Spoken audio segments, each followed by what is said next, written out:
প্রিয় দর্শক, আশা করি সবাই ভালো আছেন। আজকে কথা বলবো বাংলাদেশের সমসাময়িক রাজনীতি নিয়ে। বাংলাদেশে গত কয়েকদিন ধরে যে ঘটে যাচ্ছে, যে অভ্যন্তরীণ যে বিষয়গুলো ঘটতেছে, সেগুলো নিয়ে কথা বলবো।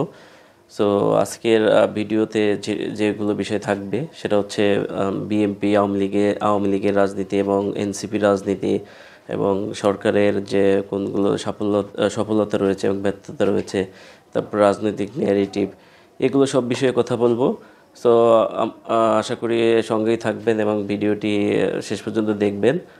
আমার ভিডিওটি শুরু করার আগে আপনাদের কাছে রিকোয়েস্ট থাকবে আমার চ্যানেলটি সাবস্ক্রাইব করে দেওয়ার জন্য। সো আমরা এখন মূল ভিডিওতে যাই, মূল আলোচনায় ফিরে আসি। বাংলাদেশে গণ অভ্যুত্থান, বিপ্লব আমরা যেটাই বলি, এটা হওয়ার পর থেকে দেশের যে রাজনৈতিক অস্থিরতা, এটা আসলে শুধু এটার পর থেকে না, এটা স্বাধীনতার পর থেকে এখন পর্যন্ত বাংলাদেশের অভ্যন্তরীণ রাজনীতি এটা এখন পর্যন্ত ঠিক হয়নি।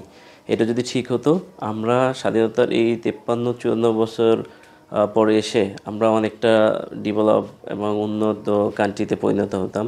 কিন্তু আসলে আমাদের যখন যে দল ক্ষমতায় আসে, তারা তাদের নেগেটিভগুলো জনগণের মধ্যে ছড়ায় দেয়, কিন্তু জনগণের জন্য, দেশের জন্য তারা অ্যাকচুয়ালি কোনো কিছু করে না। শুধু ফাঁকিবাজি এবং তাদের স্বার্থ, তাদের দলীয় স্বার্থ, এবং তারা যে ক্ষমতায় আসে বা ক্ষমতায় থাকে, তাদের প্রভু দেশ, তাদেরকে সার্ভ করার জন্যই মূলত তারা ক্ষমতায় আসে।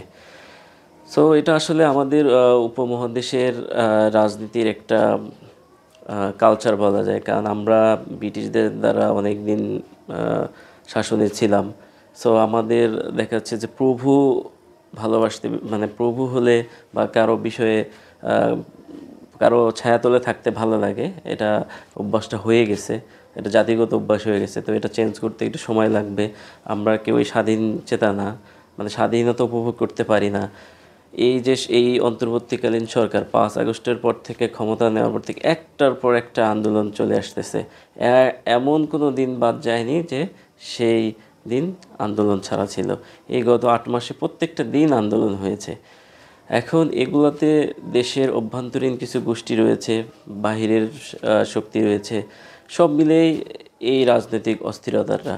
কিন্তু আমাদের দেশের জন্য রাজনীতিটা কে করে? সবাই সবার স্বার্থ নিয়ে, কেউ পাকিস্তানপন্থী বলে, কেউ আবার হচ্ছে ইন্ডিয়াপন্থী। তো যদিও পাকিস্তানপন্থী যাদেরকে বলা হয়, তারা এখন পর্যন্ত কার্যত দৃশ্যমান ওই ধরনের কোনো কার্যকলাপ করেনি। এটা জাস্ট একটা পলিটিক্যাল ন্যারেটিভ। বাট ইন্ডিয়ান যে বিষয়টা, এটা কিন্তু মানে ট্রু। এটা আমরা যারা এখনকার প্রজন্ম আছি, আমরা আজ পর্যন্ত যারা ভোট দিতে পারিনি, যারা আমরা ভোটার, মানে আমাদের যে নাগরিক অধিকার খর্ব করা হয়েছে, সেই ধরনের যে জেনারেশনটা, আমরা এটা কিন্তু দেখেছি আমাদের চোখের সামনে, যে আমাদের দেশকে ব্যবহার করে ভারত তার কী ধরনের স্বার্থ হাসিল করেছে। কিন্তু আমরা আদৌ ভারতের কাছ থেকে কিছুই পাইনি। তারা আমাদের পানি দেয় না, আমাদের দেশকে স্থিতিশীল থাকতে দিচ্ছে না, পলিটিক্যালি অস্থিতিশীল করতেছে প্রতি মুহূর্তে। তারপর এই যে যারা এই দেশে এতগুলো মানুষকে হত্যা করে চলে গেছে, তাদেরকে আশ্রয় দিয়ে রাখছে, প্রত্যেকটা নেতা করে ভারতে তাদের জন্য আশ্রয় দিয়ে রাখছে। আর এখন যে বিষয়গুলো, এগুলো নিয়ে কথা বলি। আসলে এখন সবচেয়ে এই গণ অভ্যুত্থানের আগ পর্যন্ত সবচেয়ে জনপ্রিয় এবং বড় যে রাজনৈতিক দল, সেটির নাম হচ্ছে বিএনপি। কিন্তু গণ অভ্যুত্থানের পর তার রাজনৈতিক যে জনপ্রিয়তাটা, এটা কেন কমে যাচ্ছে? কারণ তার যে নেতাকর্মী, তারা যে বিভিন্ন জায়গায় সারা দেশ জুড়ে তারা চাঁদাবাজির সঙ্গে জড়াই গেছে। তো সে কারণেই এই যে এরকম একটা জনপ্রিয় দল আস্তে আস্তে তার জনপ্রিয়তা হারায় ফেলছে। এইদিকে নতুন যে ছাত্ররা, যাদেরকে নিয়ে বাংলাদেশের এই তরুণ প্রজন্ম বা এই নতুন প্রজন্ম একটা স্বপ্ন দেখেছিল, সো তারাও দুর্নীতির সঙ্গে যুক্ত হয়ে গেছে। তাদের নামে অনেক কিছু মানে আসতেছে। বিশেষ করে প্রথম শুরু হয় হচ্ছে সার্জিস আলমকে দিয়ে, সে একটা বড় শোডাউন করে কতগুলো গাড়ি নিয়ে। সো এটা দৃষ্টিকটু ছিল। তারপর যেহেতু 2-3 জন ছাত্র উপদেষ্টা পরিষদে ছিল, তার মধ্যে নাহিদ ইসলাম এখন পর্যন্ত স্বচ্ছ আছে, তার বিষয়ে কোনো অভিযোগ পাওয়া যায়নি। তো এইদিকে এপিএসদের বিষয়ে কিছু কথা বলা আছে বা কথা শোনা যাচ্ছে। যেমন এখন আহ, আসিফ মাহমুদ যে উপদেষ্টা, তার যে এপিএস, তাকে হচ্ছে দুদক দেশ থেকে নিষেধাজ্ঞা দিয়েছেন এবং তার এনআইডি ব্লক করার বিষয়ে কথা বলছেন। সো এগুলো আসলে অনাকাঙ্ক্ষিত এবং খুবই দৃষ্টিকটু। তারাও একটি নতুন দল গঠন করেছে, এনসিপি। সেই দলের কাছে দেশের মানুষের আশা আকাঙ্ক্ষা ছিল, বাট তারা আসলে এইরকম দুর্নীতির সঙ্গে, যেমন তাদের একজন কার্যকরী সদস্য বা আহ্বায়ক, সে হচ্ছে কি তানভীর।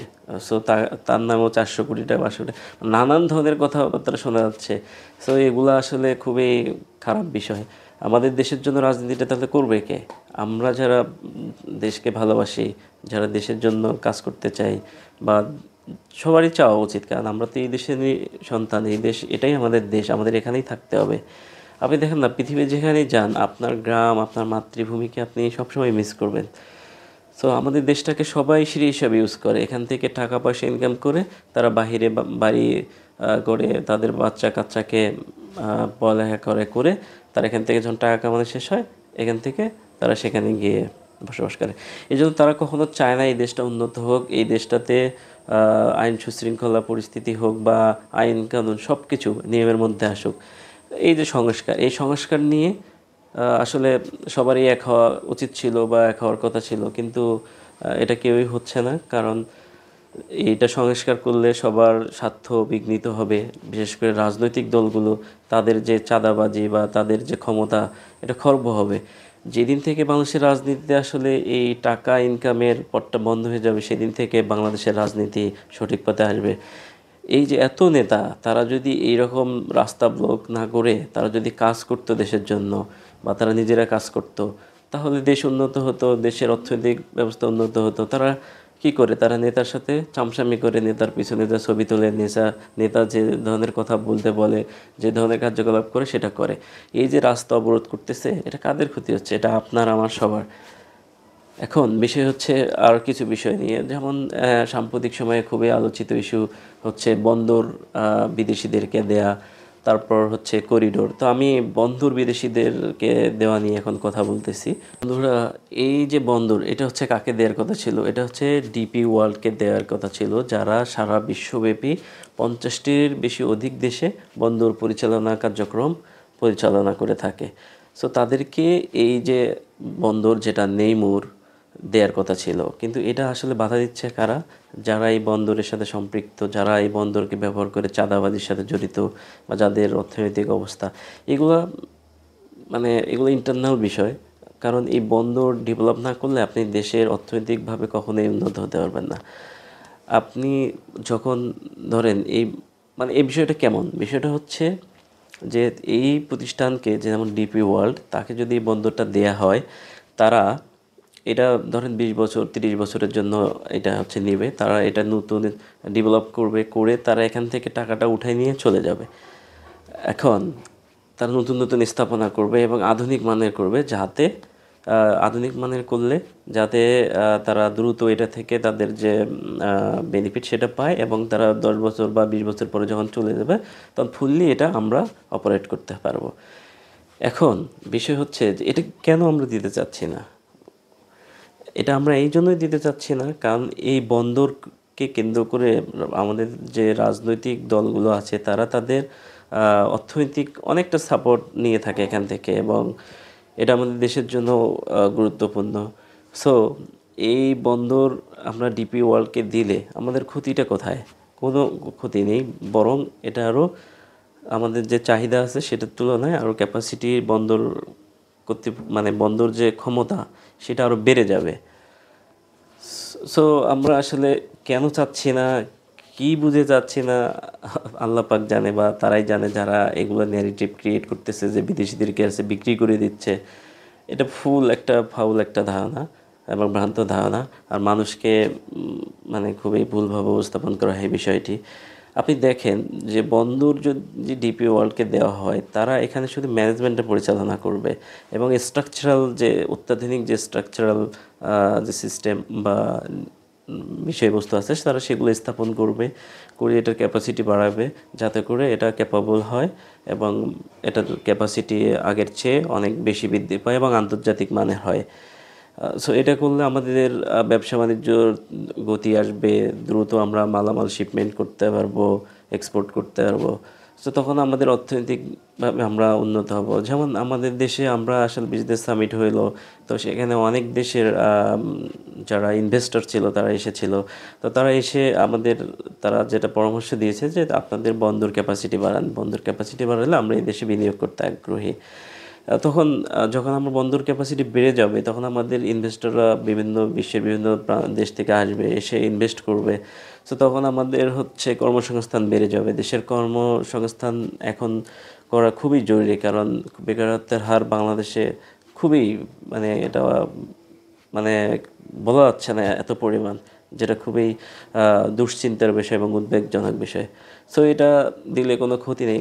ধরেন আপনি আপনার ছেলের বিয়ের অনুষ্ঠান করবেন, তা এখন আপনি করতে গেলে দেখা যাচ্ছে যে এখানে একটা ভুল হতে পারে, ওখানে একটা ভুল হতে পারে, এটা ভালো হবে না। কিন্তু যারা এই কাজগুলো করে, যেমন ধরেন এখনকার সময়ে ইভেন্ট ম্যানেজমেন্ট নামে একটা প্রতিষ্ঠান আছে, তা আপনি যদি তাদেরকে দিয়ে দেন, তাদেরকে শুধু আপনি পেইড করবেন যে, আর আপনার রিকোয়ারমেন্টগুলো দেবেন, তারা আপনার রিকোয়ারমেন্ট এবং পেইড অনুযায়ী সুন্দর ব্যবস্থাপনা করে দেবে। আপনার কোনো এখানে মানে ধকল থাকলো না, বা আপনি যে বিষয়ে অভিজ্ঞ না সেটা নিয়ে আপনার চিন্তা করতে হবে না, কারণ তারা সবটাই জানে। তো এই জিনিসটাও সেম, এই যে ডিপি ওয়ার্ল্ড, তারা এই বন্দর বিষয়ে বিশ্বের বিভিন্ন দেশের নানা প্রান্তে কাজ করে থাকে। তো যখন বাংলাদেশে এই বন্দর করা হবে, তখন তারা এখানে তাদের বিভিন্ন দেশের অভিজ্ঞতা এনে এখানে সুন্দরভাবে এটা করতে পারবে।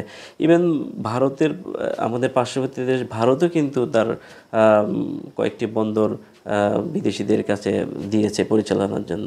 তো এটা সারা বিশ্বেই হয়ে থাকে, আপনারা একটু গুগল করলেই এটা জেনে নিতে পারবেন, বিশ্বের অনেক দেশে এটা করে থাকে। আচ্ছা, এটা গেল বন্দর বিষয়। এখন আসবে করিডোর বিষয়। আসলে করিডোর বিষয়টা এটা একটু সেনসিটিভ ইস্যু, কারণ এটা আমরা দেখেছি, এটার অভিজ্ঞতা সারা বিশ্বেই খুবই বাজে একটা অভিজ্ঞতা। কারণ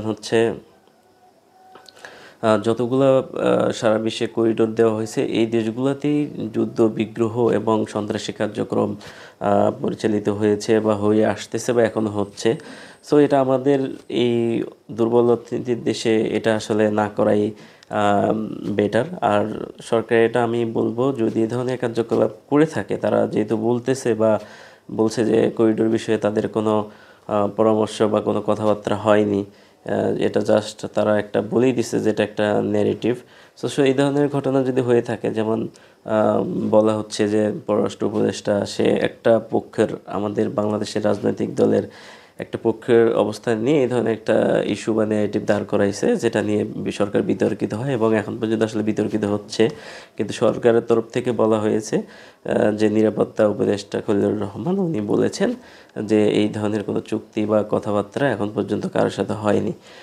তো এটা নিয়ে আসলে এটা না হওয়াই ভালো, কারণ এটা আসলে আমাদের দেশের জন্য ঝুঁকি বয়ে আনবে, যেহেতু আমরা অর্থনৈতিকভাবে খুবই দুর্বল এবং আমাদের সামরিক দিক থেকে আমরা বলবো না যে স্যাটিসফাইড।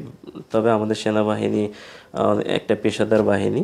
সো সেনাবাহিনী, দেশের পলিটিক্যাল পার্টি, সবাই মিলে এরকম বিষয়ে সিদ্ধান্ত নেওয়া খুবই ভালো। সো আমরা আশা করি সরকার সেগুলো বিষয়ে করবে। তো আরও বিষয় আছে, সরকারের ভিতরে কিছু কিছু লোকজন আছে যারা চান যে ডক্টর ইউনূস চলে যাক, এবং শুধু এটা আম, তারাই নন, আমাদের দেশের কিছু গোষ্ঠী আছে, স্বার্থবাজ গোষ্ঠী আছে, দল আছে, যারা দেশের চাইতে নিজেদের স্বার্থকে বেশি করে দেখে। তারা দেখা যায় আমাদের পার্শ্ববর্তী দেশ বাংলাদেশের সবচেয়ে 1 নম্বর এবং সেরা শত্রুকে আপনি যদি এক কথায় বলেন, সেটা হচ্ছে ইন্ডিয়া। সো আমাদের পার্শ্ববর্তী দেশ চাচ্ছে যে ইউনূস চলে গেলে এই দেশটা, মানে তারা তাদের অনেক বক্তব্য এই ধরনের কথাবার্তা উঠাই নিয়ে আসছে। যেমন তাদের যে ইন্ডিয়া সরকারের পক্ষ থেকে যে প্রেস ব্রিফিং করেন, উনি বলেছেন যে নির্বাচিত সরকার আসলে আমাদের সব সম্পর্ক স্বাভাবিক হবে। তো তারাও চাচ্ছে যে ডক্টর ইউনূস চলে যাক, যেহেতু ইন্টারন্যাশনাল পলিটিক্সে বাংলাদেশকে ডমিনেট করার জন্য ইন্ডিয়া অনেক ট্রাই করছে, বাট ডক্টর ইউনূসের কারণে সেটা পারতেছে না।